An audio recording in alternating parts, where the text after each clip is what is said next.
Okay, for this lesson, we are going to talk about solving polynomial and rational inequalities. So before break, we did a lot with graphing, solving polynomial equations. Rational equations, we worked on a lot last week. We were graphing, finding the asymptotes, all that stuff for rational functions.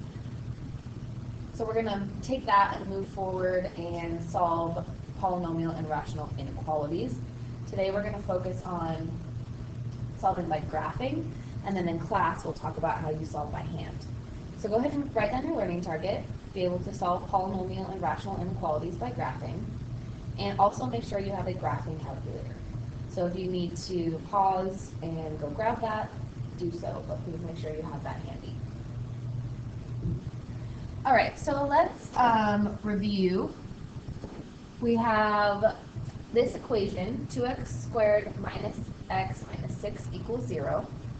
So we're going to kind of refresh our memories really quick on how to solve this using graphing. So we set the function, we have the function f of x equals 2x squared minus x minus 6, and we can graph that. What we're looking for when we graph is I want to know which x values are going to make my equation equal to 0. So what values of x can I plug into this equation so that it equals 0? So on our graph here, right here and right here, where our graph crosses the x-axis, is when our function is going to be equal to 0. Because along the x-axis, my y values are always going to be 0. So in this particular case, when x is negative 1.5 and 2, those are the values that are going to make my equation 0. So if I were to plug in 2, let's say, I should get 0.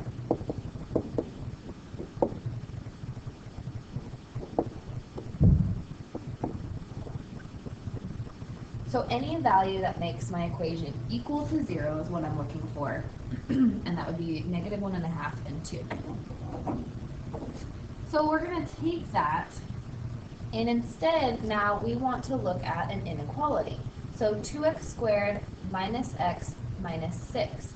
I want to know what x values are going to make this entire equation less than 0. So that's the key here, is my entire function I want to be less than 0. Not equal to, but just less than. So as you can see, if you look at our graph, we saw that the equation was equal to 0 at negative 1.5 and 2, but down here is where my graph is less than 0. It's below the x-axis. So all of these x values from here, from negative 1.5 to 2, are going to make my equation less than 0. So between negative 1.5 and 2, all of these x values will give me a value that's less than 0. Okay? So you can test that and just pick one. Let's say we pick negative 1. So plug in negative 1. We get 2 plus 1 minus 6, which is negative 3. Negative 3 is less than 0, so that works. So any x value you pick between negative 1.5 and 2 is going to give me a value less than 0. Okay? Now I don't want it to be equal to, so what I would say, my answer for this would be that anything between negative 1.5 and 2, that's going to give me a value less than 0. Okay? So we write that in interval notation. So any x value between negative 1.5 and 2 is going to make my function less than 0. All right, let's try that on the graphing calculator. So let's solve this following inequality by graphing. So go ahead and write down this example really quick. 6x squared is greater than or equal to 6 plus 5x. So the way it's written now, it's going to be kind of difficult to solve. So we're going to do the first step. It's very similar to what we do when we solve an equation. We want to get everything in standard form, and so that we have 0 on the other side. So I'm going to subtract my 6 and subtract my 5x on both sides. So I have 6x squared minus 5x minus 6 is greater than or equal to 0. So my goal here is to find any x value that's going to make my function greater than or equal to 0. So let's go ahead and go to the graphing calculator.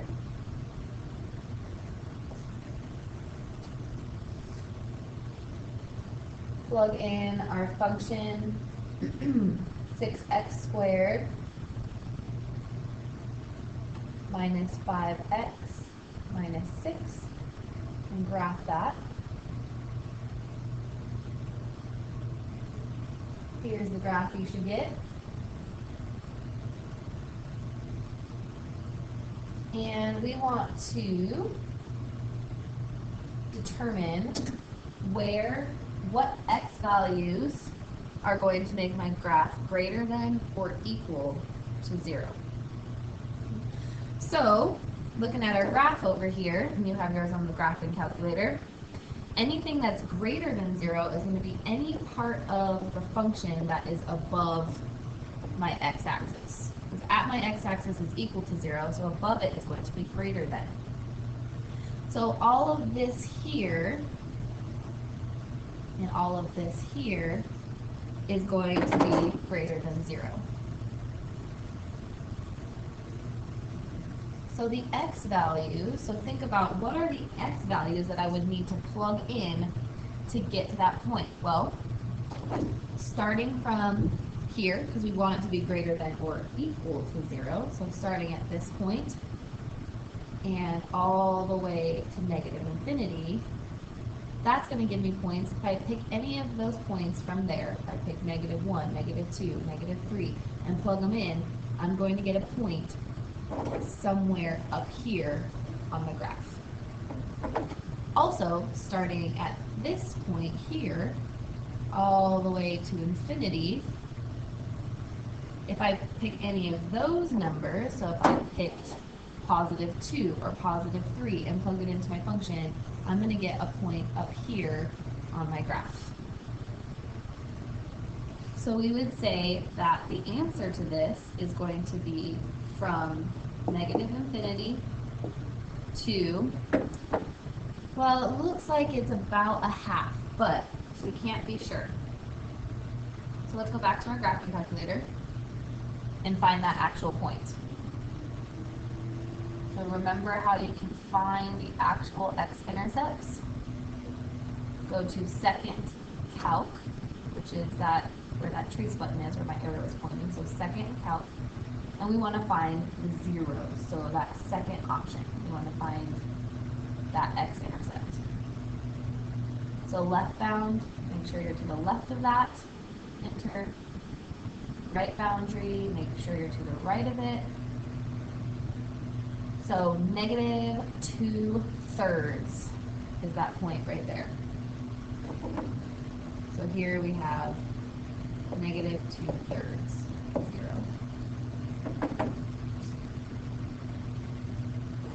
And we'll find the other one, so second calc, finding the 0, so option 2. Left boundary, or to the left of that point, to the right of that point, hit enter one more time, and you get 1.5 on the 0. So we have 3 halves, 0. So our answer would be from negative infinity to negative 2/3. We're going to use a closed bracket because we want it to be equal to 0 as well, anything greater than or equal to. And then from 3 halves to infinity. Any x value that you choose from that interval will give you something that is greater than 0. Right? And you can test your answer, check your answer. So pick something, I'm going to pick 0, or no, I'm sorry, that's not in there. So I'm going to go ahead and pick 3, x is equal to 3. So 6 times 3 squared minus 5 times 3 minus 6. 4 minus 15 minus 6.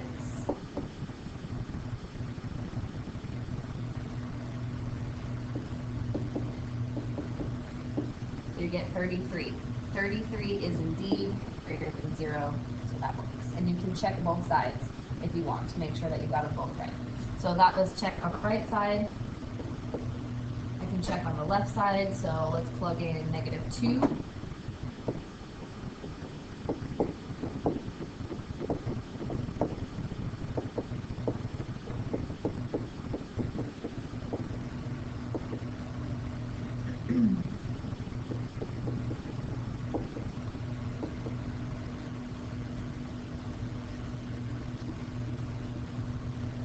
We get 28. 28 is also greater than 0, so we are correct on our 2 intervals. Alright, let's try another one. We have x cubed minus 4x is less than or equal to 4x squared minus 16. So first step, get everything in standard form on one side. So I'm going to subtract my 4x squared and add 16 to both sides. We get x cubed minus 4x squared minus 4x plus 16 is less than or equal to 0. So now my goal is to find any x value that's going to make my equation less than or equal to 0. So let's go to the calculator.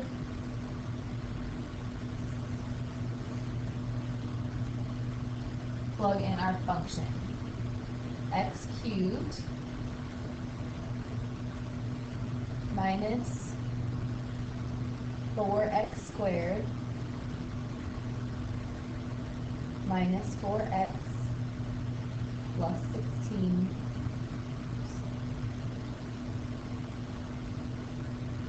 and graph that.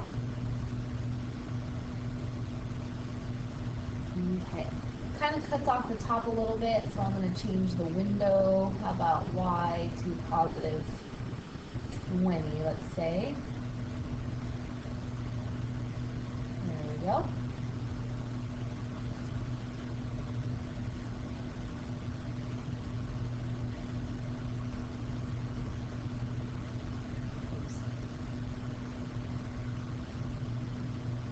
All right.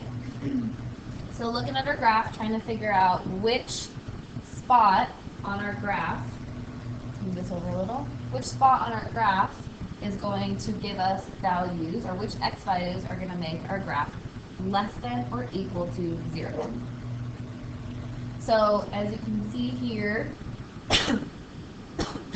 we have a couple different spots that we cross the x-axis. So here's where it's equal to 0, here's where it's equal to 0, here's where it's equal to 0. Anything less than 0 is going to be below the x-axis. So we have all of this goes below the x-axis, and right here is below the x-axis. So those are the places where my function is less than 0. So from here, from this point to negative infinity, anything that I pick here, if I pick -3 here, then I plug in -3, I'm going to get a point underneath here on my graph. So any point I pick from this value all the way to negative infinity is going to give me something that's less than 0. Also, it looks like between these 2 points, any x value here that I plug in is going to give me a value that's less than 0. So let's check and see where those points are. in our graphing calculator. Second calc, 0. First one here, left boundary to the left, right boundary to the right, enter, and I get -2, 0. So -2, 0 is that point. Second calc, next one to the left, to the right, enter one more time, and I get 2, 0.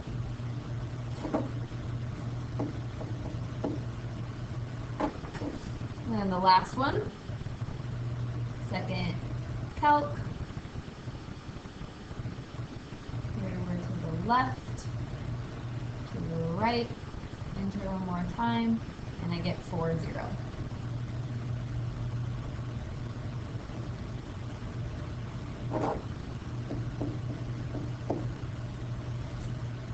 So the answer to our question, when is our graph greater than, or sorry, less than or equal to 0, it would be from -infinity to -2 with a bracket, because we do want it to also be equal to 0. And then from 2 to 4. In those intervals, in any of those intervals, you should be able to give a value that is less than 0. So here we can check our answer. I'm going to check from the first interval, so I'm going to pick -3. So -3 cubed minus 4 times -3 squared.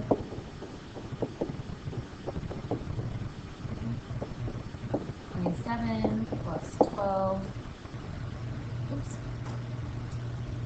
minus 6 plus 12 plus 16.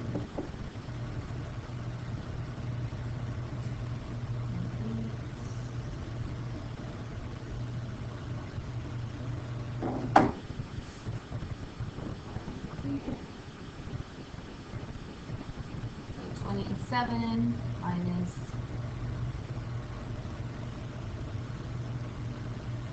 36 plus 12 plus 16.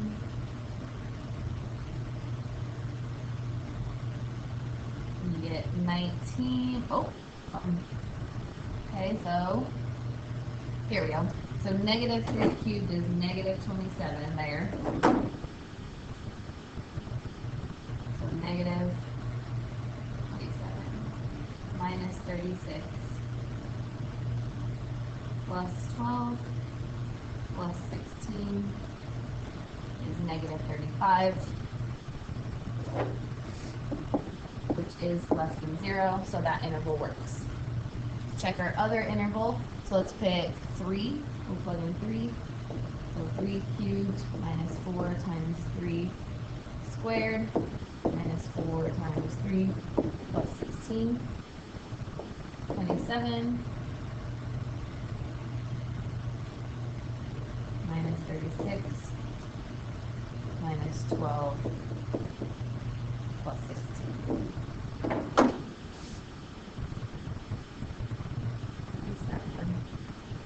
Minus 36 minus 12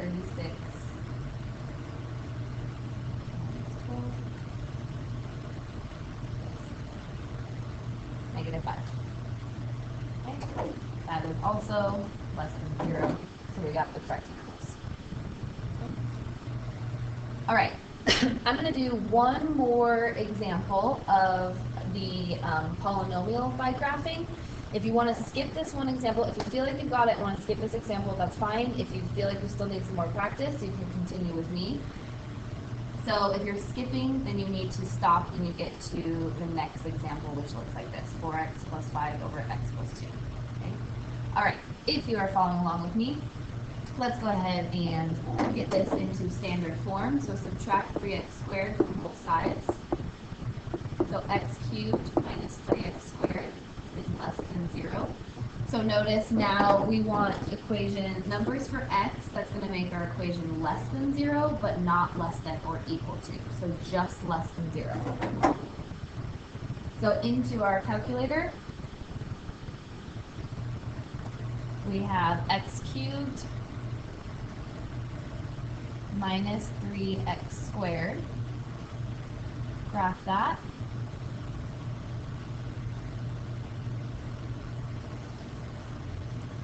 Here's what our graph looks like. So let's try and find where the graph is just less than 0. So here's where it's equal to 0. Here's where it's equal to 0. So we have all of this down here where it's less than 0, and everything under here where it's less than 0. So we have at 0, 0, and you can see that this is going to be 3, 0 also on there. So we can say our interval is going to be everything from this point all the way to negative infinity, and then between these 2 points. But remember, we can't include this point at 0, 0, and we can't include this point here because we just want it to be less than 0, not less than or equal to. So we'll go from negative infinity to 0, but not equal to 0, and then from 0 to 3. So that's going to be our interval. So let's go ahead and check that. We'll check the first interval. I'm going to pick negative 1, which is part of that interval. So negative 1 cubed minus 3 times negative 1. 1 plus 3, right, negative 1 plus, got that squared there, so negative 1 cubed is negative 1. Negative 1 squared is 1 times negative 3. So we get negative 4, which is less than 0. So that works. Let's check our other interval, the interval between 0 and 3. So I'm just going to pick 1. 1 cubed minus 3 times 1 squared. 1 minus 3, which is negative 2, which is also less than 0. Okay, so we have the correct intervals. Alright, so moving on from polynomial functions to rational functions. So let's just review this really quick. We have 4x plus 5 divided by x plus 2 equals 0. So again, we're trying to find the x values that when we plug it in, our equation is going to be equal to 0. So if I were to graph this, you can see that here is where my equation is going to be equal to 0. So that x-intercept at negative 1.25 is going to make this equal to 0. Now we're going to work with inequalities. So just like before with polynomial inequalities, we have 4x plus 5 over x plus 2 is greater than or equal to 0. So I want to figure out what are my x values that's going to make this greater than or equal to 0. So if we look at our graph, I have this part of my graph over here that's going to make that is greater than 0. We're looking at anything that's above the x-axis. I also have all of this here, all the way to infinity, that's going to be greater than 0, starting with this point and moving on. So from here on, all these x values here, if I plug them in, I'm going to get something up here on my function that's greater than 0. Or any of the values from this point on, if I plug them in, I'm going to get values that are greater than 0. So we would be from negative infinity all the way up until that vertical asymptote, which is at negative 2. Okay, so you can see this graph up here, it's going to keep going all the way up. It's never actually going to reach that asymptote, so we say between negative infinity and negative 2, but not equal to negative 2. And then from this point here, we're going to include that point since we also include the points where it's equal to 0. So from positive, oh, that's negative. negative 1.25 all the way to infinity. Those are the values that are going to make this graph, this function, greater than or equal to 0. Okay, so let's try a couple by using our graphing calculator. So again, we want to do the same thing here. Notice that this was equal to 0. Everything was on the left side. So we have 3 minus 3x over 2x plus 5 is greater than or equal to 2. So I need to do the same as I did with the polynomials. Everything needs to be on the same side.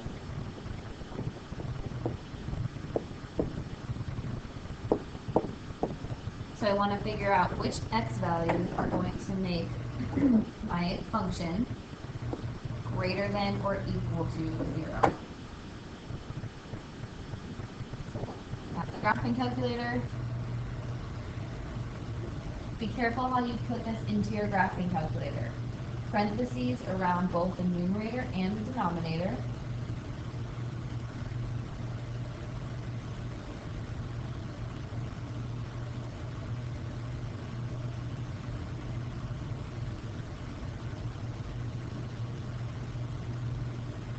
And then your minus 2 is just on the outside.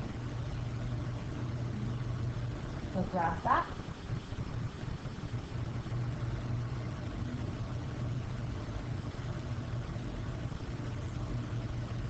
And here's the graph that you should get. Okay, so we want to know when everything's going to be greater than or equal to 0. So we're looking at the part of the function that is above the x-axis as well as equal to 0, so on the x-axis. So here's where it's on the x-axis, and then it moves all the way up on this side. So here's the part of our function that is greater than 0. So it goes from this point to, and as you can see now, remember it doesn't show it on the graphing calculator, but you know this is moving up like this because we have a vertical asymptote at negative 2. And you can see that from the, I'm sorry, not negative 2. You can see that from the equation. I have 2x plus 5 in my denominator. So I'm going to have a vertical asymptote at x equals negative 5 halves. So negative 2.5.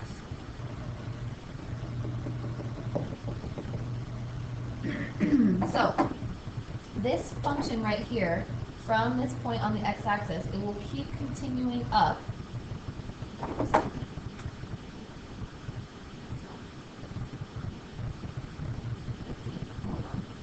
think I'm going to save a point in here and get this asymptote in the right place. So this is 1, 2.5 right here.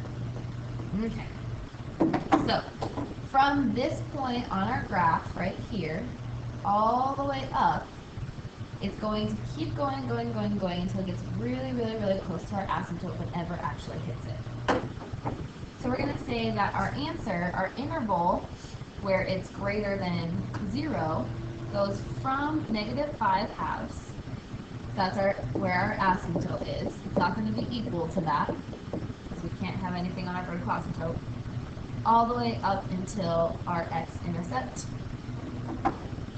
which it looks like it's negative 1, but let's just go ahead and make sure.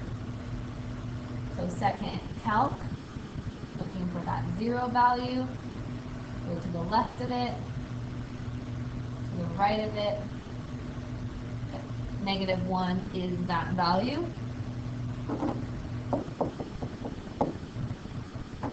So from negative 5 halves up until negative 1, that is the interval that's going to make our function greater than or equal to 0. So let's check. Pick a value, so I'm going to pick negative 2. So 3 minus 3 times negative 2.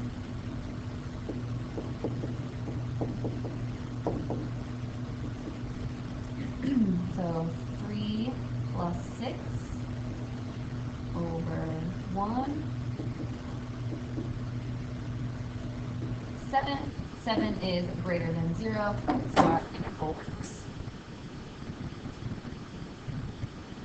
Alright, let's do one more example like that.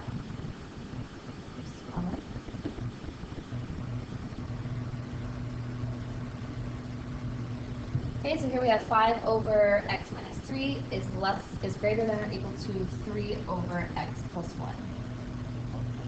So again, we need to subtract on this side to get everything on the same side. That's when you're going to have to be very careful about how you put into the calculator. So again, we want to know which x values are going to make our function greater than or equal to 0. So let's put that in our graph. So for this one, since we're subtracting two fractions, you're going to want parentheses around the entire fraction, just to be safe. So I'm going to do 5 divided by, parentheses around my denominator, and then another parenthesis around the whole fraction, minus 3 divided by, parentheses around the whole fraction, and then parentheses around the denominator. Okay, so that's how each fraction should look. Graph that. Okay. Flip that over. Here's the graph that you should have on your graphing calculator. Okay, so we're looking for greater than or equal to 0. So again, here we don't have anything. Since I have, you can see a horizontal asymptote at y equals 0. Doesn't look like we have anything that is equal to 0. So we're just looking for the stuff that is greater than 0. So if you can see that this part, all of this part of my equation, and all of this part of my function is greater than 0. So where does that stop and end? So we have negative infinity here, and it's going to keep going all the way until, and you can see, even though it doesn't show it here on the graphing calculator, that it's reaching an asymptote at some point. So let's look back at our function. We can see that from our denominators, we're going to have vertical asymptotes at x equals 3 and x equals negative 1. Here's an asymptote. And here's an asymptote. So this interval here, all of these x values between negative infinity and this asymptote right here are going to make this function greater than 0. So from negative infinity to negative 1. Also from this asymptote all the way to infinity, those values are also going to make our equation greater than 0. So from 3 to infinity. Go ahead and give it a check. I'm going to plug in negative 1.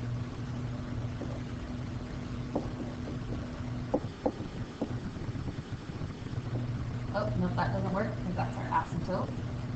So let's plug in negative 2. And we get 5 over negative 5 minus 3 over negative 1,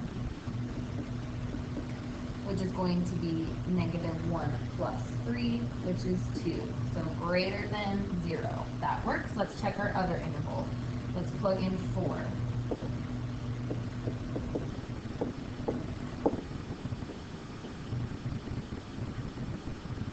And we get 5 over 1 minus 3 over 6.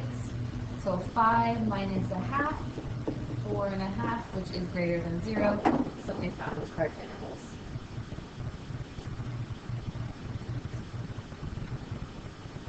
All right, so what I would like you to do is You have these three problems. Please graph them in your calculator and find the intervals that make these three equations true before coming to class next time. So this is what, I know there's not a lot of work that you will need to show for your notes when I come around to check, so I'll definitely be checking to make sure that you've done these three problems.